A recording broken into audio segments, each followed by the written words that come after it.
नहीं संभाला उसने और देश संभालने निकला है, औरत को संभाला क्या? अरे ये मोदी जी सुरक्षा कर रहे हैं, खुलेआम बलात्कार हो रहा। ऐसे गरीब के साथ तो सेकंड में बलात्कार होता है, तो यह मोदी सोया रहता है। 100% मैं बोलती हूँ, वो 100% झूठ बोलता है मोदी। यूजीसी लागू करो बोलना, फिर देखते। मान लीजिए लागू नहीं हुआ तो नहीं तो चक्का जाम, हर जिले में चक्का जाम। यहाँ आंदोलन होगा 100%, जब तक लागू नहीं करेगा तब तक। के सत्यता तो ये है, ये कानून बिल्कुल सही है और इसको लागू होना चाहिए। जाके पाओ ना फटी बिवाई ओ क्या जाने पीर पराई। बहुजन समाज के लोग यही बोल रहे हैं। जिस प्रकार से सीजीआई ने स्टे लगा दिया 19 मार्च 2026 तक यूजीसी के नई गाइडलाइंस पर, उसको लेकर के अब बवाल मचता हुआ दिखाई दे रहा है। बहुजन समाज के हजारों लाखों छात्र और छात्राएं इस समय सड़कों पर हैं और भीम आर्मी के लोग भी अब सड़कों पर आ गए हैं। मेरी मौजूदगी जंतर मंतर पर है। मैडम, आप क्या कहोगे? सीजीआई साहब ने तो स्टे लगा दिया है। उसके स्टे लगाने से कुछ होने वाला नहीं, हम जो बोलेंगे वो होगा। क्या वो यूजीसी कानून जब तक लागू नहीं होगा तब तक हम आंदोलन करेंगे, यही भी करेंगे और हर जिले में चक्का जाम कर देंगे। ये हमारा ये है। कहा जा रहा है कि यूजीसी की जो नई गाइडलाइंस है, यूजीसी कानून जो है ब्राह्मणों के खिलाफ है। उनको लगता है ना, वो कहा चाहते हैं समता स्वातंत्र बंधुत्व न्याय नहीं चाहते वो लोग। वो पहले से उन्होंने हमको हर जाति में बांटा है। क्या चमार का लड़का चमार होगा, इसका लड़का उसका, वो पूरे जाति में बांटा है। वही वो व्यवस्था रहने के लिए वो वैसे कर रहे हैं। ये अपने ये चंद लोग, ये पंडित मोदी जी क्या सोचती हैं? वो भी उनके वो बनिया है ना, बनिया ओ ये है, तेली बताया जा रहा है। अरे तेली बनिया है, वो जो भी होगा वो जा से क्या लेना देना हमको। पर वो उनके वो आरएसएस का ये है ना, वो बंदा आरएसएस का बंदा है, वहाँ से निकला हुआ अनपढ़ गवार। कौन? मोदी। अरे मोदी जी ने एमए कर रखा है। अच्छा, झूठी डिग्री तब कहा वो तुम्हारा कंप्यूटर था। 2014 में मोदी जी ने देश, आज सुनिए तो 14 में मोदी जी ने देश को आजाद कर दिया। अच्छा, वो हमारे सामने खड़ा हो और बोले हम उसको प्रश्न पूछेंगे मोदी जी को। बुलाओ या हिम्मत है तो बुलाओ या मैं पूछती हूँ उसको। औरत नहीं संभाला उसने और देश संभालने निकला है, औरत को संभाला क्या? संभाला औरत को तो देश संभालेगा वो। खुद के औरत को क्यों नहीं संभाला उसने? और अनपढ़ गवार है, अनपढ़ गवार ऐसी भाषा करते, पढ़े लिखे लोग नहीं करते। पढ़े लिख लोग ये यहाँ खड़े हैं, ये जो पढ़े लिखे। मोदी जी ना हो, सुनिए, मोदी जी ना होते भारत में दिन और रात नहीं होता। अरे काय का वो फंटूस, वो काय का फंटूस, क्या निकम्मा है। रोजगार दिया हमारे बच्चे को, 11 साल हो गए सरकार बैठी है उसकी, तो उसने रोजगार दिया, निकम्मे बनाया। 5 किलो चावल देके, किसी को साड़ी देके, हमारे महिलाओं को क्या क्या करता है। सुरक्षा मोदी जी करते हैं। अरे ये मोदी जी सुरक्षा कर रहे हैं, खुलेआम बलात्कार हो रहा। क्या खुलेआम बलात्कार हो रहा? यहाँ तो सेकंड में बलात्कार होता है। ऐसी बड़े घर की बेटी होती है तब लोग बाहर निकलते हैं।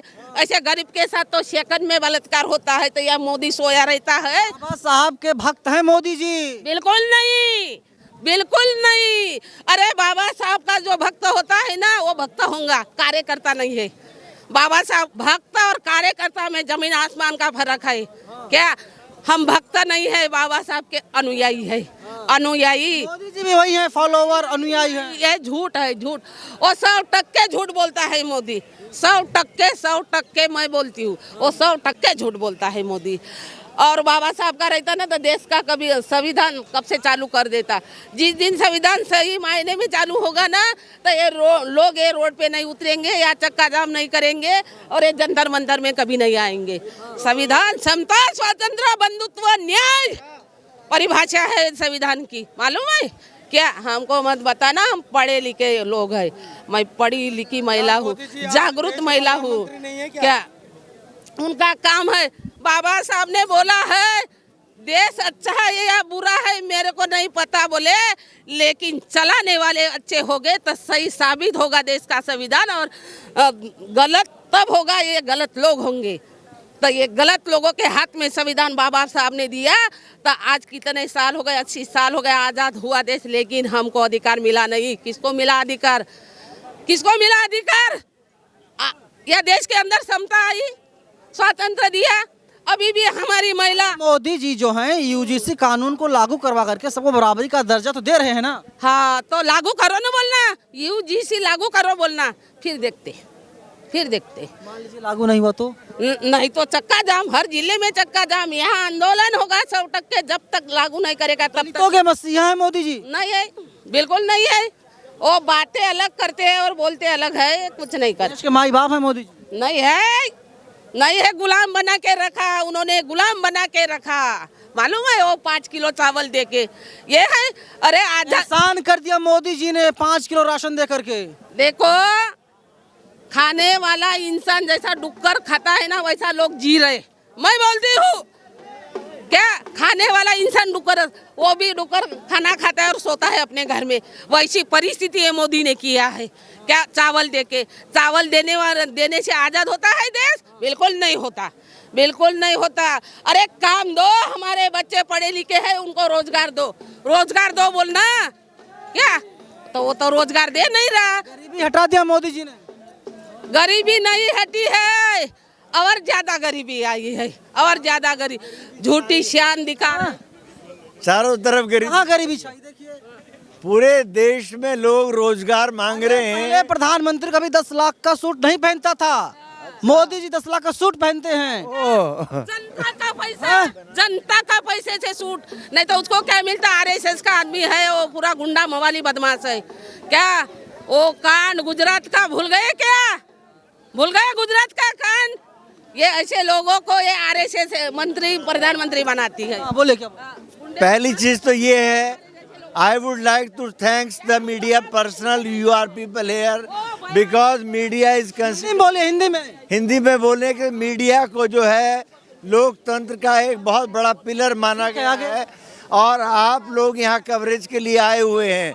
मेन स्ट्रीम मीडिया बिल्कुल हमारे समाज के कार्यक्रमों को कभी जो है स्पेस नहीं देता है, और आप लोग स्पेस देते हैं, इसीलिए ये आवाज़। आगे बताइए, यूजीसी पर क्या कुछ होगा ये बताइए। यूजीसी एकदम बिल्कुल सही कानून था, क्योंकि इसके उदाहरण देखने को मिले कि अनुसूचित जाति समाज के बच्चे हों या ट्राइबल हों या माइनॉरिटीज़ हों, उनको बहुत बुरी तरीके से प्रताड़ित किया जाता रहा कि तुम क्या हो, तुम्हारे ख़ानदान क्या, तुम्हारी जातियाँ तो पढ़ने के लिए नहीं हो तुम लोग।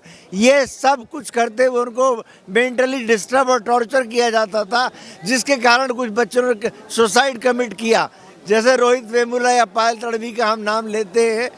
तो यूजीसी को ये इंस्ट्रक्शन कोर्ट ने दिया था, और यूजीसी ने इस बिल को तैयार किया, सरकार को कहा, सरकार ने इसको लागू कर दिया। लेकिन मनवादी मानसिकता के लोगों ने इसको डिफेम किया और स्ट्राइक की, और कोर्ट प्रेशर में आ गया, उसने इसको स्टे कर दिया। तो हमने भाई चंद्रशेखर आज़ाद के आह्वान पर यहाँ पहुंचकर इस आंदोलन को एक दिशा दे रहे हैं, और इस दिशा देने के बाद यहाँ से तय होगा कि ये मूवमेंट कितना लंबा चलाने की ज़रूरत है। अगर ये मूवमेंट को और आगे चलाना पड़ा तो दिन रात चलेगा, भूख हड़ताल भी होगी, आमरण अनशन भी होगा, और सब कुछ होगा जो होना चाहिए। बिल्कुल। ये सरकार क्यों नहीं बोल रही? सरकार चुप्पी साधे बैठी है, क्योंकि सरकार को लग रहा है जैसे सांप ने छुछुंदर निगल ली हो, ना अंदर जाते बन रही है ना बाहर उगलते बन रही है, क्योंकि उसको मालूम है कि सत्यता तो ये है, ये कानून बिल्कुल सही है और इसको लागू होना चाहिए। ये सरकार भी समझ रही है, लेकिन पंडित जी के खिलाफ है कानून। ये पंडित जी के खिलाफ कानून नहीं है, लेकिन इसको पंडित लोग, जिनको ऐसा लगता था कि हम ऊंचे पदों पर बैठेंगे, मंदिरों में हम बैठेंगे, अघोषित आरक्षण का लाभ पंडित लॉबी ले रही थी आज तक, इसीलिए वो इस कानून के खिलाफ हो गई। जो कानून पंडितों के खिलाफ है, आप लोग उसके समर्थन में आए हैं। ये पंडितों के खिलाफ नहीं है, ये समानता के पक्षधर में कानून है भाई। कैसे? ये यूजीसी जो कानून है 2012 के बाद, जो माननीय सुप्रीम कोर्ट की गाइडलाइंस के बाद आया है, कि इसमें यूनिवर्सिटी के छात्रों को, बहुजन समाज के छात्रों को कैसे समानता के तहत उनका वहाँ शोषण ना हो, उनको वहाँ प्रतिनिधित्व मिले, पढ़ने लिखने से वंचित ना रह पाएँ। उनको जो फांसी लगा के मनुवादी लोग वहाँ पर षड्यंत्र के तहत उनको अत्याचार करते थे, उससे कैसे बचाया जाए, ये इसका कानून है। ये पंडितों को लग रहा है क्योंकि वो ऐसा करते हैं। अगर उनकी जीभ इतनी बड़ी ना होती, अगर वो बहुजन समाज के लोगों को गाली ना देते या उनको अत्याचार ना करते, तो उनको परेशान होने की आवश्यकता ही नहीं थी। उनको पता है कि हम परेशान करते हैं, इसीलिए वो इसके खिलाफ बोल रहे हैं। नहीं तो EWS के खिलाफ बहुजन समाज तो नहीं बोला कि तुम्हें आरक्षण क्यों मिल रहा है, क्यों मिल रहा है भाई। कमजोर हैं आप लोग, नाकाम हैं। नाकाम नहीं है, अब दिखा दिया जाएगा बहुजन समाज कितना आप ताकतवर है। सारे नेता चुप हैं। वो सब दलाल नेता हैं। हमारे नेता भीम आर्मी प्रमुख चंद्रशेखर आजाद जी हैं।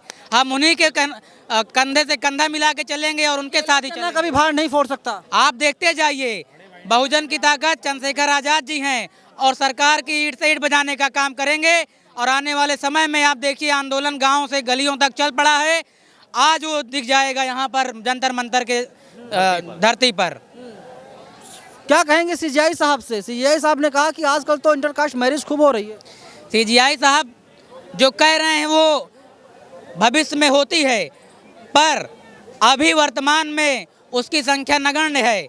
इंटरकास्ट मैरिज एक संभावना बाबा साहब ने कही थी कि जाति विहीन समाज बनाने के लिए इंटरकास्ट मैरिज अपेक्षित है, किंतु समाज में आज बीजेपी वालों ने, RSS वालों ने इतना जातिगत भेदभाव पैदा कर दिया है, ऊंच नीच का इतना विषमता पैदा कर दिया, इतना हिंदू मुस्लिम कर दिया है कि इंटरकास्ट मैरिज करना आज किसी दलित का बच्चा सवर्ण की बच्ची के साथ शादी विवाह या प्रेम प्रसंग नहीं कर सकता। क्यों नहीं कर सकता भाई? संविधान उसको अधिकार देता है। किंतु यहीं पर देखते होगे आपकी फांसी पे लटका दिया जाता है, पेड़ पे टांग दिया जाता है अगर इंटरकास्ट मैरिज करता है। तो CGI साहब से हम विनम्र अनुरोध करेंगे कि साहब, आपकी बात तो किताबी है, आप माननीय न्यायालय हैं, आपके पास हर तरह का फीडबैक आता है। समाज को जमीनी के स्तर पे चलाइए, जो जहाँ पर समाज आज हमारा है। कॉलेजियम पर क्या ख्याल है? कॉलेजियम तो बहुजन समाज के साथ एक छलावा है कि इनको न्याय व्यवस्था से साथ दूर रखना है। बहुजन समाज को न्याय ना देना ही कॉलेजियम बनाने का एक षड्यंत्रकारी एक तरीका है इन सामंतवादियों का और मनुवादी लोगों का। कॉलेजियम व्यवस्था में वो अपने नेपोटिज्म करते हैं, भाई भतीजावाद करते हैं, जिससे उनके हमारे समाज के लोग वहाँ जा ही ना पाएँ। वो 4th ग्रेड के एम्प्लॉय बने, चपरासी बने, क्लर्क बने और हवलदार बने। वो चाहते हैं कि ये सरकारी नौकरी में भी चतुर्ण श्रेणी के सरकारी नौकर बन के रह जाएं, अच्छी सरकारी पोस्ट ना पाएं। चलिए, बहुजन समाज के लोग हैं, कम से कम कुछ तो चेतना आ रही है। कैमरा पर्सन अमित के साथ मैं नवीन कुमार, नंदन बाम, सेफ न्यूज़, दिल्ली।